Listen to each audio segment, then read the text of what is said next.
Version 5.6 Phase 2 has officially landed, and the burning question on everyone's mind remains the same.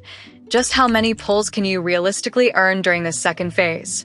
Whether you're setting your sights on Kinich, finally planning to snag Raiden Shogun, or simply hoarding Primogems for future banner, this video is your complete guide.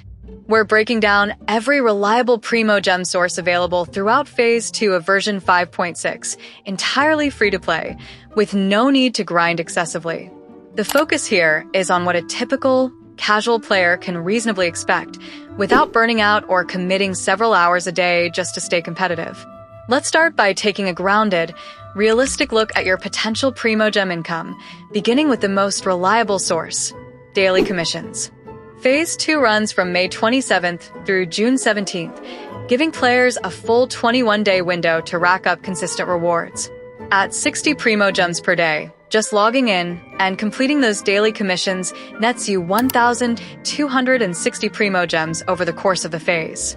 It may not be the flashiest method, and it definitely doesn't offer instant gratification, but it's dependable, and when you're saving for a big banner, consistency is everything. It's the kind of quiet background farming that adds up without you even realizing. Next up is Paymon's Bargains, which refreshes on June 1st. If you've been stockpiling star glitter from previous wishes, this is a golden opportunity to convert that into actual banner progress. You can trade in star glitter for up to 5 intertwined fates, and with each fate valued at 160 Primogems, you're effectively looking at an additional 800 Primogems added to your stash. It's a great way to stretch your resources, especially for free-to-play players or even light spenders who've managed to accumulate some excess star glitter from past duplicates or constellations. Don't let this one go to waste, as it can be extremely impactful when you're close to a pity milestone.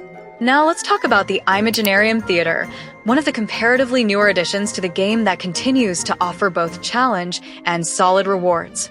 This resets on June 1st as well, and if you manage to complete all acts, you could walk away with up to 800 Primogems. That said, full completion isn't always feasible for everyone.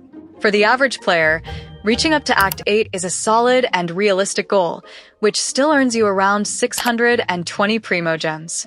That's a very respectable haul for the time investment, especially considering the added gameplay variety it brings. It's a refreshing change of pace from the usual loop, and the extra Primogems definitely sweeten the deal. Of course, Spiral Abyss remains a cornerstone of Primogem income. During this phase, we'll get one reset before Phase 2 ends. If you're able to perfectly clear all 12 floors with 36 stars, that's 800 Primogems in your pocket. But let's be real, most players fall somewhere in the middle. A more modest expectation would be around 600 Primogems, which still represents a healthy boost to your count. Naturally, this will vary based on your roster strength, team comps, and investment level. If you're great at the Abyss, your total could be higher. And if you avoid it entirely, you'll want to factor that in when planning your pulls. We also have the standard trial domains for the banner characters, Kinich and Raiden Shogun. Each trial gives 20 Primogems just for checking them out, so that's another easy 40 Primogems to claim. It's a small bonus, yes, but one that literally takes 2 minutes to grab. When you add it all up, these small contributions stack nicely over time and can be the difference between 89 and 90 pulls, critical if you're teetering near pity. Don't overlook the Hoyle Lab Daily check-in either. Logging in each day through the browser or app grants a few minor rewards, but across the entire duration of this phase, you're looking at an extra 40 Primogems in total. It's quick, simple, and incredibly easy to forget, but absolutely worth doing.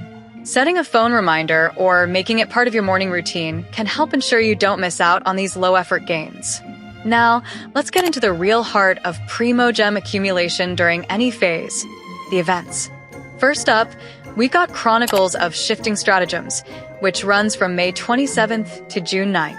To participate, you'll need to be at least Adventure Rank 20 and have completed Archon Quest Prologue, Act 3, Song of the Dragon and Freedom.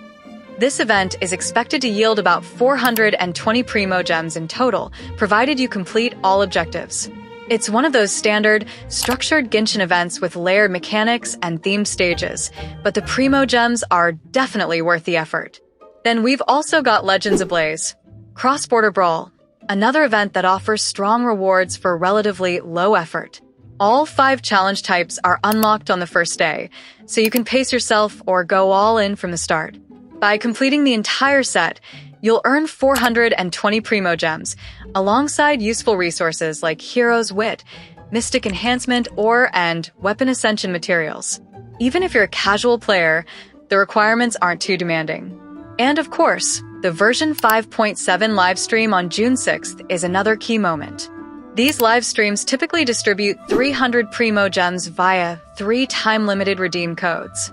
Just make sure to claim them quickly. They expire fast.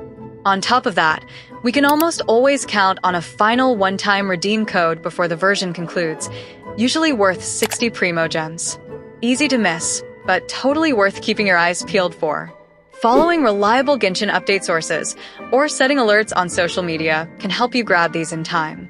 When we tally everything up, daily commissions, Imaginarium Theater reset, all the limited time events, Spiral Abyss rewards, trial domain bonuses, daily check-ins, and the redemption codes, you're looking at a grand total of approximately 4,560 Primogems during Phase 2. That translates to about 29 wishes, give or take. And with the Chronicled banner arriving alongside Raiden Shogun and Kinich's rerun, that total may not feel like a jackpot, especially if you're trying to guarantee a 5-star without already being close to soft pity. Still, it's a solid chunk for anyone playing consistently. But here's where it gets better. If you're subscribed to the Welkin Moon, your outlook improves dramatically. Welkin grants you 90 Primogems per day, and across the 21 days of this phase, that's an additional 1,890 Primogems. Add that to the free-to-play total, and your overall count climbs to around 6,450 Primogems, or roughly 40 wishes.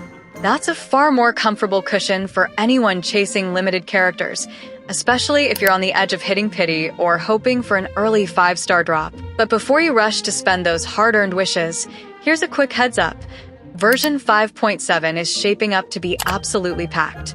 Skirk is officially making her long-awaited debut in Phase 1, and surprisingly, she's joined by Emily, who hasn't had a rerun since version 4.8. That timing isn't random. Emily synergizes remarkably well with Kinich, who just so happens to be on banner right now. It's a smart play for anyone building burning reaction teams and looking for future-proof synergy. Phase 2 of 5.7 is also pulling out some big names. We're seeing the first rerun of Mavuka, right on cue for an Archon, but the real shocker is Shenhe. She's finally making a return after more than 780 days, the longest drought for any 5-star character in the game's history. That's no coincidence. Between Shenhe and cryo supports in general, it's clear that Hoyo is laying the groundwork for a cryo-focused meta, and this lineup reflects that shift in direction. So yeah, Skirk, Emily, Mavuka, Shenhe. 5.7 isn't just stacked, it's strategic. Naturally, this has sparked some serious debate among players. Do you pull now for Kinich or Raiden Shogun, or do you hold out and save your Primogems for what's coming next? Here's the most practical advice I can offer. Always pull for the characters you genuinely love and enjoy playing. The meta shifts all the time. Buffs, nerfs, artifact reworks, new reactions, these things are unpredictable. But your attachment to a character, your enjoyment of their playstyle or their lore, that lasts longer than any tier list ever will. Don't let numbers dictate your fun.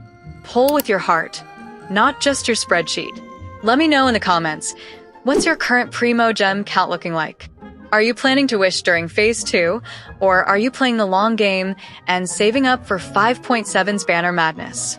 Don't forget to like and subscribe if you want to stay in the loop on all codes, events, and Genshin updates.